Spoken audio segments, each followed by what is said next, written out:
चलिए, हमने आपको कल बता दिया था जालियांवाला बाग हत्याकांड के बारे में। जालियांवाला बाग हत्याकांड जो था वह रॉलेट एक्ट में खिलाफ गिरफ्तार हुए लोगों के खिलाफ के भारत के लोग क्या कर रहे थे, मीटिंग कर रहे थे। कहाँ? पंजाब के अमृतसर के जालियांवाला बाग में। कहाँ कर रहे थे वो? पंजाब के अमृतसर के जालियांवाला बाग में। तब तक वहां पे उस समय के जो जनरल थे, जिनका नाम क्या था, जनरल डायर, उन्होंने गोली चलवा दी। और गोली चलवाने का क्या हुआ आगे कि उसमें लगभग लोग क्या हो गए, लगभग लोग मारे गए। और मारे जाने के बाद भारत में एक अलग से एक क्रांति का आग लग गया। क्या लग गया? क्रांति का आग लग गया। अब इसके खिलाफ भारत के जो गणमान्य नेता थे, कौन? रविंद्रनाथ टैगोर और कौन? महात्मा गांधी। इनको अंग्रेज लोग उपाधि दिए थे। और रविंद्रनाथ टैगोर को नाइट की उपाधि मिली थी और गांधी जी को कैसर हिंद की मिली थी। तो एग्जाम में पूछता है कि कैसर हिंद की उपाधि किसे मिली थी? तो महात्मा गांधी को मिली थी। कैसर हिंद की उपाधि किसे मिली थी? महात्मा गांधी को मिली थी। और नाइट की उपाधि किसे मिली थी? रविंद्रनाथ टैगोर को मिली थी। लेकिन ये दोनों जालियांवाला बाग हत्याकांड से नाराज होकर के इन लोगों ने क्या कर दिया? वापस कर दिया। क्या कर दिया बाबू? वापस कर दिया। और वापस करने के बाद इन लोगों ने क्या मांग की कि इसकी जांच की जाए। क्या की जाए? इसकी जांच की जाए। तो हमने बताया था कि इसके जांच के लिए वो समिति बना था। एग्जाम में अगर पूछ दे कि जालियांवाला बाग समिति के हत्याकांड के जांच के लिए किस समिति का निर्माण हुआ था, याद रखिएगा, हंटर समिति का। किसका? हंटर समिति का। हंटर समिति नियुक्त किया गया था और हंटर समिति द्वारा जांच कराया गया था। ठीक है, यहाँ पे दिया, देखिए दिया है, हंटर समिति का गठन किया गया था। काय के लिए? जालियांवाला बाग हत्याकांड के लिए। क्यों किया गया था? तो भारत के जो रविंद्रनाथ टैगोर थे और गांधी जी थे, इन्होंने अपनी उपाधि त्याग दी। उसके बाद खिलाफत आंदोलन चला। इसके बारे में भी हमने बताया। खिलाफत आंदोलन कब हुआ था? 17 अक्टूबर 1919 को खिलाफत दिवस के रूप में मनाया जाता है। ठीक है, ये भी हम बताए थे कि इसके अध्यक्ष कौन थे? महात्मा गांधी। तो पूछ दे कि खिलाफत आंदोलन के अध्यक्ष कौन थे? याद रखिएगा, महात्मा गांधी। खिलाफत आंदोलन के अध्यक्ष कौन थे? महात्मा गांधी। कौन थे वो? महात्मा गांधी। अब आगे समझेंगे। इसके बाद क्या, ये सब कल हम समझा चुके थे आपको। ये भी हम आपको समझा दे दिए थे। थोड़ा सा इंपॉर्टेंट पॉइंट है, देख लीजिए। चौरी चौरा कांड। याद रखिए, एग्जाम में पूछता है कि असहयोग आंदोलन के कुछ क्रांतिकारियों द्वारा गोरखपुर के चौरी चौरा नामक स्थान पर 20 सिपाहियों को जिंदा जला दिया गया। कब? 5 फरवरी 1922 को, जिसे चौरी चौरा कांड के नाम से जाना जाता है। इस कांड से महात्मा गांधी बहुत दुखी हुए और उन्होंने 12 फरवरी 1922 को असहयोग आंदोलन को रोक देने का प्रस्ताव दे दिया। कब? 22 फरवरी 1922 को। अब सुन लीजिए, अब इसके साथ ही असहयोग आंदोलन समाप्त होने के बाद क्या हुआ? तो असहयोग आंदोलन जब समाप्त हुआ तो खिलाफत मुद्दे का अंत हो गया। हिंदू मुस्लिम की एकता में कल भी समझाए थे आपको, लेकिन हम रिपीट कर दे रहे हैं कि कुछ लोग, बहुत कम आया था कल क्लास में, पता नहीं कहां था लोग, ज्यादा छुट्टी था का गोवर्धन पूजा का। आगे बढ़ते हैं। अब अगला आंदोलन था गांधी जी का दूसरा आंदोलन। कौन सा आंदोलन था जी? दूसरा आंदोलन, जिसको किस नाम से जाना जाता है? सविनय अवज्ञा आंदोलन। सविनय अवज्ञा आंदोलन के नाम से जाना जाता है। यह आंदोलन कब हुआ? ये भी जन आंदोलन है। हाँ, दूसरा जन आंदोलन है। पहला, अगर एग्जाम में पूछ दे कि भारत में राष्ट्रवाद के लिए पहला जन आंदोलन कौन था? असहयोग आंदोलन। दूसरा कौन था? सविनय अवज्ञा आंदोलन। सविनय अवज्ञा आंदोलन। इसके पहले जो भी आंदोलन हुए उसमें कोई व्यक्ति विशेष भाग लिया, कोई व्यक्ति समुदाय भाग लिया, लेकिन ये आंदोलन जब शुरू हुआ तो इसमें विशेषकर सारे समाज के लोगों ने भाग लिया। इसीलिए इनको क्या कहा जाता है? जन आंदोलन कहा जाता है। इस आंदोलन में सबसे पहली बात आता है साइमन कमीशन। किसका बात आता है जी? Simon Commission. साइमन कमीशन के बारे में जानते हैं। ये एक संवैधानिक सुधार था जो कि 1927 में बनाया गया था। कब बनाया गया था? नवंबर 1927 में बनाया गया। कौन सी? Simon commission. इसमें 7 सदस्यीय श्वेत कमीशन जिसमें एक भी भारतीय नहीं थे। ये जो सदस्य बनाया गया था इसमें एक भी इंडियन नहीं थे, इसलिए भारत के लोग इसके खिलाफ कर रहे थे। बहुत सारा आप लोग पढ़े होंगे, गो साइमन गो का नारा लगाया गया भारत के लोगों के द्वारा। क्या लगाया गया? गो साइमन गो, साइमन भागो यहाँ से, अपने देश को छुड़ाने के लिए बहुत सारे ऐसे नारे लगाए गए। किसके लिए? साइमन कमीशन के खिलाफ। 3 फरवरी 1928 को इसका विरोध हुआ। किसका विरोध हुआ? 3 फरवरी 1928 को कहां विरोध हुआ? बंबई में। किसका विरोध हुआ? साइमन कमीशन का। तो सुन लीजिए, साइमन भारत कब लाया गया था? नवंबर 1927 में। ऑब्जेक्टिव में आता है साइमन कमीशन भारत में कब लगाया गया था? नवंबर 1927 में। कब इसका विरोध शुरू हुआ? 3 फरवरी 1928 में। आगे समझ में। उसके बाद आता है नेहरू रिपोर्ट। उसका अगला हमारा पॉइंट क्या है? नेहरू रिपोर्ट। ये हमारा रिवीजन बैच चल रहा है, हो सकता है एक टॉपिक आपका क्या हो सकता है, छूट सकता है। उसको जब हम प्रीवियस ईयर क्वेश्चन कराएंगे तो उसमें ले लेंगे। आगे फरवरी 1928 में मोतीलाल नेहरू की अध्यक्षता में दिल्ली की सर्वदलीय सम्मेलन, जिसमें क्या हुआ? विर्केनहेड के संविधान के निर्माण की चुनौती करने को स्वीकार डोमिनियन स्टेट का दर्जा की मांग की गई। नेहरू रिपोर्ट के अनुसार क्या किया गया कि भारत को एक देश का मांग किया गया। कैसा देश? Dominion state. ठीक है। कब? 1928 में। कौना महीना में? फरवरी में। और इसी को क्या कहा जाता है? नेहरू रिपोर्ट कहा जाता है। क्या कहा जाता है? नेहरू रिपोर्ट। इसके बाद 1929-30 की विश्वव्यापी आर्थिक मंदी में सरकार के खिलाफ वातावरण का निर्माण हुआ। इन नेहरू रिपोर्ट के अनुसार नेहरू जी ने क्या करवाया? ये जवाहरलाल नेहरू नहीं थे, इनके पिताजी थे मोतीलाल नेहरू, जिन्होंने क्या किया था? इन सारे कामों को आगे बढ़ाने का मदद किया था। अच्छा, ये कौन दल में थे? गरम दल में कि नरम दल में? मोतीलाल नेहरू नरम दल में थे। किसमें थे? नरम दल में थे, क्योंकि ये गांधी जी के मित्र थे, गांधी जी के अनुयायी थे। गांधी जी को मतलब जिससे इनका ज्यादा इंटरेक्शन था। किनका? मोतीलाल नेहरू का। अब आगे बढ़ते हैं। पूर्ण स्वराज की मांग। है बाबू, अंत में लोग क्या पहले आधा मांगे? पहले बोले कि हमको डोमिनियन स्टेट बना दीजिए। उसके बाद क्या मांग कर दिया गया कि नहीं, मतलब कि आप हम चलाएंगे, आप खाली आपका अधिकार रहेगा। ठीक है। लेकिन अंत में ये लोग क्या बोले 1929 में कि नहीं, हमारा देश आप लोग छोड़िए, आप लोग जाइए। किनको? अंग्रेजों को। कब? 1929 में। ठीक से बैठिए। 1929 में क्या बोला गया कि रावी नदी के तट पर लाहौर में जवाहरलाल नेहरू ने तिरंगा झंडा फहराया था। कब फहराया था जी? 31 दिसंबर 1929 को। तो अगर एग्जाम में पूछता है कि सबसे पहले तिरंगा झंडा कहाँ फहराया गया था? लाहौर में रावी नदी के तट पर। कहिया? 31 दिसंबर 1929 को। कौन फहराए थे? जवाहरलाल नेहरू। और वहीं पे मान लिया गया था कि भारत अब क्या हो चुका है? स्वतंत्र हो चुका है। भारत क्या हो चुका है? स्वतंत्र हो चुका है। ठीक है। लेकिन 26 जनवरी 1930 को पूर्ण स्वतंत्रता मनाने की घोषणा की गई थी। अर्थात यह जैसे हम लोग अभी 15 अगस्त को आजादी मनाते हैं ना, ये लोग क्या बोला कि हमारा देश 26 जनवरी 1930 को ही क्या हो गया है? आजाद हो गया है। लेकिन अब इसमें सबसे ज्यादा डिस्टर्ब क्या हुआ? इसमें आगे आते हैं गांधी जी का जो था ना समझौतावादी रुख।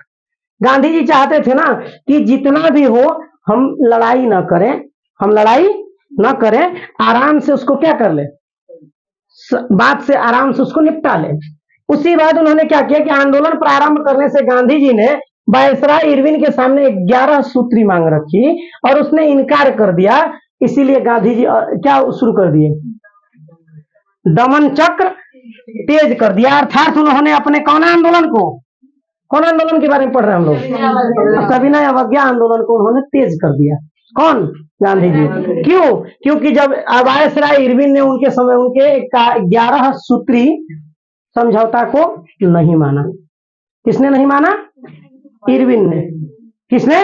इरविन ने। इरविन कौन था? तत्कालीन वायसराय था। उस समय का क्या था? वायसराय था। और उन्होंने इनके बात को मानने से बिल्कुल क्या कर दिया? इनकार कर दिया। बोला कि नहीं, हम आपके बात को नहीं मानते हैं। तो इन्होंने अपने आंदोलन को क्या कर दिया? तेज कर दिया। और उसके बाद इन्होंने शुरू की दांडी यात्रा।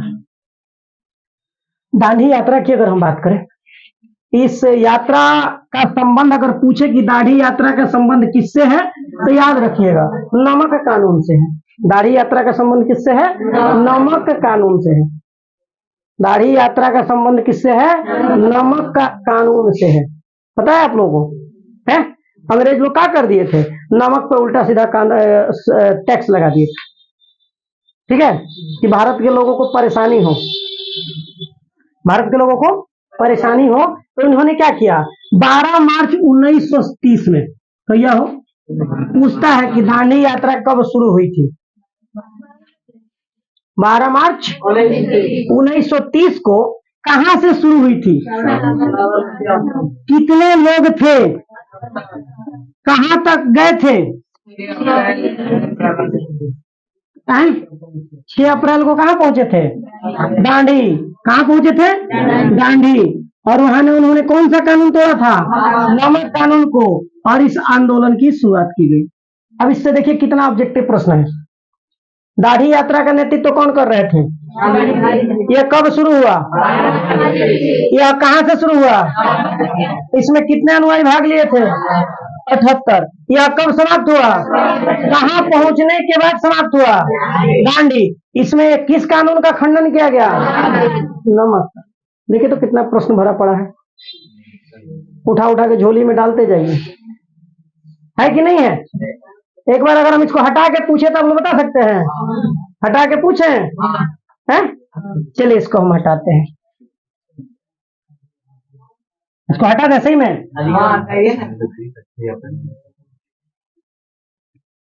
चलिए हटा दिए इसको, है? चलिए आपसे पहला प्रश्न है, दाढ़ी यात्रा के कौन थे? हेड कौन थे? महात्मा गांधी। उन्होंने कहां से यात्रा शुरू की थी? कब किए थे? 12 मार्च 1930 को। कब किए थे वो? 12 मार्च 1930। कहाँ गए थे? दांडी गए थे। यहाँ जाकर उन्होंने किस कानून का खंडन किया था? नमक कानून का खंडन किया था। और इसमें कितने अनुयायी उनके साथ गए थे? 78 अनुयायी उनके साथ गए थे। शाबाश, आप लोगों ने बिना देखे बता दिया। अच्छी बात है, ऐसे ही पढ़ते रहिए, हम गारंटी देते हैं कि आपका नंबर कोई नहीं रोकेगा। आगे बढ़ते हैं, सुन लीजिए इसमें क्या क्या हुआ, इस कानून में क्या क्या हुआ, ध्यान दीजिएगा। इस कानून में क्या क्या हुआ याद रखिएगा। इस कानून में सबसे पहला काम क्या हुआ कि हर स्थान पर से नमक पर से क्या कर दिया गया? टैक्स को हटा दिया गया। पहला काम क्या हुआ? हर स्थान से नमक पर प्रतिक्रियात्मक विरोध को समाप्त किया गया।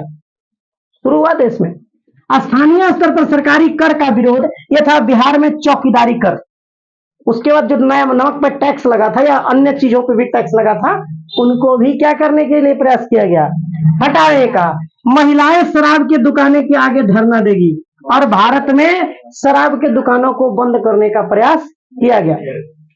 क्यों पता है?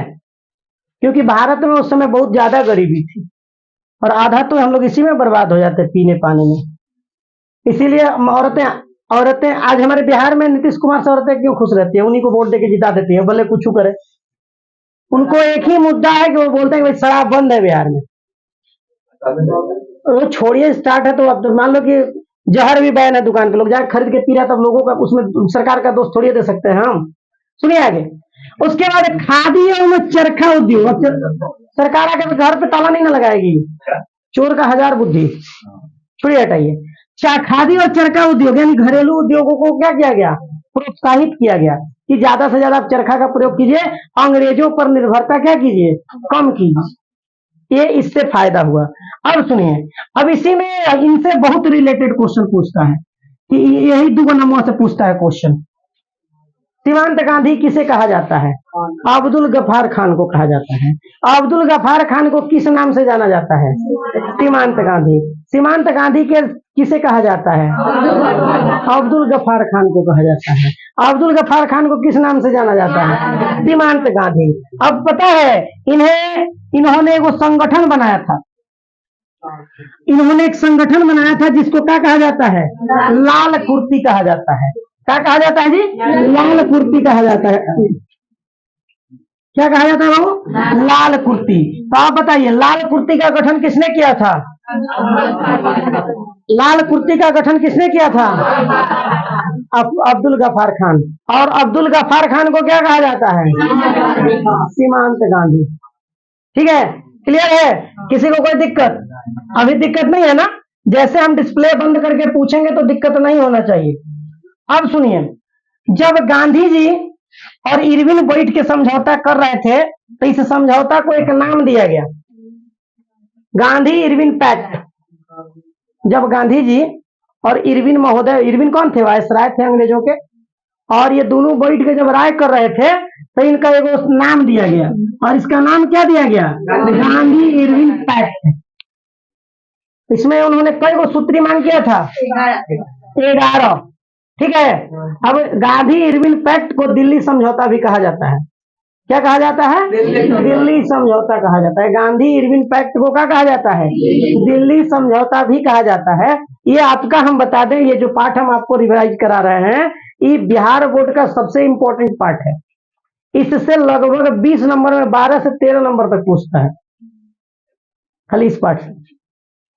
बाकी पाठ से 1 नंबर, 2 नंबर, 3 नंबर, 4 नंबर का ऑब्जेक्टिव इधर उधर करके पूछ लेगा, लेकिन इससे 20 नंबर का इतिहास पूछता है ना आपके बिहार बोर्ड में, लगभग 12 नंबर तक इससे रहेगा इस पाठ से।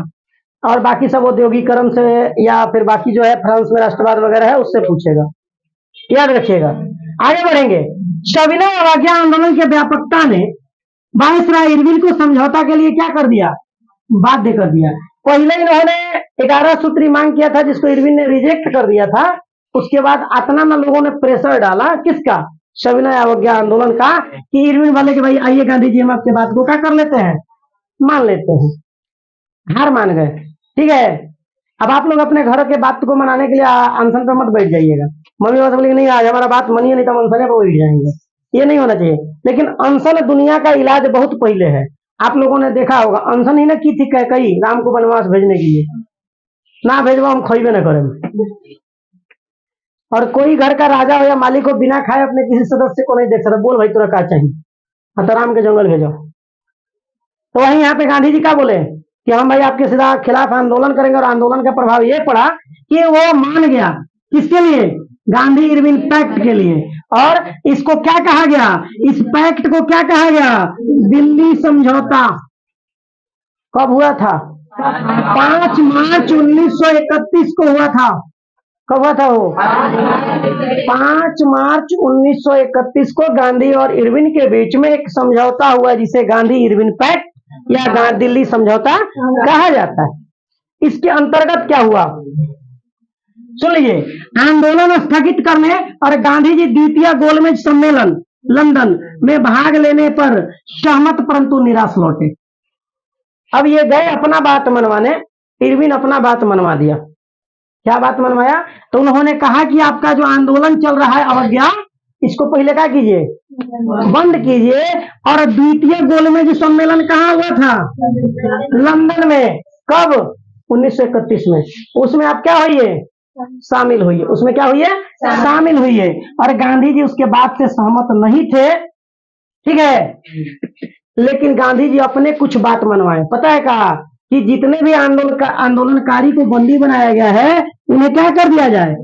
आजाद कर दिया जाए। उन्हें क्या कर दिया जाए? आजाद। समझौता क्या होता है कि आधा आप हमारा बात मानिए और आधा हम आपका मानेंगे। तो गांधी जी को क्या मानना पड़ा? गोलमेज में शामिल होना और आंदोलन को रोकना। और इनको क्या मानना पड़ा? इरविन को कि जितना भी कैदी हैं उनको क्या कर देना है? छोड़ देना है। आ गया समझ में? किसी को कोई दिक्कत? अभी तक दिक्कत नहीं है क्योंकि हम अभी कुछ पूछे नहीं है। दिक्कत शुरू होगा कब? जब हम आपसे पूछेंगे तब। आगे बढ़ते हैं। अब देखिए इसका दिल्ली इरविन पैक्ट का परिणाम क्या हुआ? थोड़ा शांत रहिए। दिल्ली इरविन पैक्ट का परिणाम क्या हुआ? तो दिल्ली इरविन पैक्ट का पहिला क्या हुआ कि सामाजिक आधार का विस्तार हुआ। आर्थिक बहिष्कार से आयात प्रतिकूल प्रभाव पड़ा। इन भारत लोगों ने क्या कर दिया? अंग्रेज के वस्तुओं का बहिष्कार कर दिया, हम तुम्हारा कुछ खरीदेंगे ही नहीं। तो उन लोगों के आयात पे क्या हो गया? प्रभाव पड़ गया। इनके वहां से कुछ सामान आता था, बिकता नहीं था, तो बेकार पड़ा रहता था। और 1935 में भारत अधिनियम पारित हुआ। तो याद रखिएगा ऑब्जेक्टिव में पूछता है कि भारत अधिनियम कब पारित हुआ था? 1935 में। अनुराग पीट देंगे आपको, बता दे रहे हैं। 1935 में भारत शासन अधिनियम पर पारित हुआ, यानी कि भारत अपने हिसाब से सरकार चलाने के लिए क्या था, तैयार थे। ठीक है, अब आगे बढ़ते हैं। तब तक ये बीच में नेताओं का आंदोलन चल रहा था। तब तक क्यों गांधी जी किसानों को जगा दिए। क्यों पता है गांधी जी क्यों यहाँ पे सफल हुए आंदोलनों में? क्योंकि ये दोनों वर्ग पर इनका पकड़ युवा वर्ग पर भी था और किसान वर्ग पर भी था। इनका दोनों पर पकड़ बराबर था। इसलिए जब जिसको जिधर मन उधर लेके चले जाते थे, इसलिए इनके सारे आंदोलन क्या हो गए, सफल हो गए। किसके? गांधी जी के क्या हो गए, सारे आंदोलन सफल हो गए। आगे बढ़ते हैं, आगे बढ़ते हैं। अब आता है किसान आंदोलन। अब किसान आंदोलन में बहुत सारा आंदोलन हुआ था। किसान आंदोलन में बहुत सारा आंदोलन हुआ था, जिसमें सबसे पहले आता है चंपारण सत्याग्रह, जो कि आपके बिहार की भूमि से शुरू है। बिहार में ही चंपारण है, जहां से माना जाता है कि गांधी जी की कर्म भूमि थी। गांधी जी ने यहां से आंदोलन की शुरुआत की थी। गांधी जी कहां से आंदोलन की शुरुआत किए थे? चंपारण से। कौन चंपारण से? पूर्वी चंपारण से कि पश्चिमी चंपारण से? बस चंपारण आता है, दोनों क्षेत्र उसमें मौजूद था। आगे सुनिएगा, इनके नाम पे वहां पे बहुत सारा जगह पे है। अब सुनिए, सबसे पहले इसमें जब हम पढ़ेंगे तो एक प्रणाली आएगी, तीन कठिया। हम सुने हैं तीन कठिया। अंग्रेज दोनों लोगों ने क्या कहा कि अगर आप 1 बीघा, कौन सी हो, 1 बीघा यानी कि 20 कट्ठा खेत बोते हैं, उसमें आपको 3 कट्ठा नील बोना अनिवार्य है। उसमें क्या बोएंगे आप? 3 कट्ठा। और वो 3 कट्ठा बो करके हमें दे देंगे। किसको? अंग्रेजों को। और इसी प्रणाली को 3 कठिया प्रणाली कहा जाता है। क्या कहा जाता है? 3 कठिया प्रणाली कहा जाता है, जो कि भारत के लोगों के लिए बड़ा खराब काम था। और इसी के खिलाफ में इन्होंने चंपारण के किसान से, अंग्रेज 3 कठिया पद्धति से पीड़ित थे, जिसमें किसानों को अपनी भूमि के 3/20 हिस्से पर नील की खेती अनिवार्य थी। अभी हमने वही बताया कि अंग्रेजों द्वारा यह नियम दिया गया था कि अगर भारत के लोग नील खेती कर रहे हैं तो 1 बीघे में कितना बोएंगे नील? 3 कट्ठा। और इस प्रणाली को क्या कहा जाता है? 3 कठिया पद्धति कहा जाता है। क्या कहा जाता है? 3 कठिया पद्धति कहा जाता है। लेकिन 1917 में गांधी जी ने चंपारण सत्याग्रह चलाया था, जिसके परिणाम स्वरूप 3 कठिया प्रणाली क्या हो गई? समाप्त हो गई। आपको ये कल भी इसमें थोड़ा बहुत हम चर्चा किए थे। गांधी जी को चंपारण किसने बुलाया था? राजकुमार शुक्ल ने बुलाया था। किसने बुलाया था? राजकुमार शुक्ल ने बुलाया था। राजेंद्र प्रसाद थे लेकिन उतना सक्रिय नहीं थे, इसलिए इनका नाम नहीं, लेकिन राजकुमार शुक्ल का ही नाम लिया जाता है। किसने बुलाया था? राजकुमार शुक्ल ने बुलाया था। और वहां से किस चीज के वो शुरू हुआ? चंपारण सत्याग्रह में किसका समापन हुआ? 3 कठिया प्रणाली क्या है? नील की खेती करना। और जो लोग नील की खेती नहीं करते थे उनको लोग प्रताड़ित करते थे, तंग करते थे। कौन? अंग्रेज लोग। आज की क्लास में इतना ही। इसके आगे हम कल, आप लोगों को कल के क्लास में चर्चा करेंगे खेड़ा आंदोलन, मोपला विद्रोह, बारदोली सत्याग्रह और किसान सभा। इसके आगे बहुत सारे अभी टॉपिक्स हैं और 3 से 4 दिन का ये क्लास है, उसके बाद ये खत्म हो जाएगा। ठीक है, अब अगले क्लास में इसको हम यहाँ से खेड़ा आंदोलन से चर्चा करेंगे। ठीक है।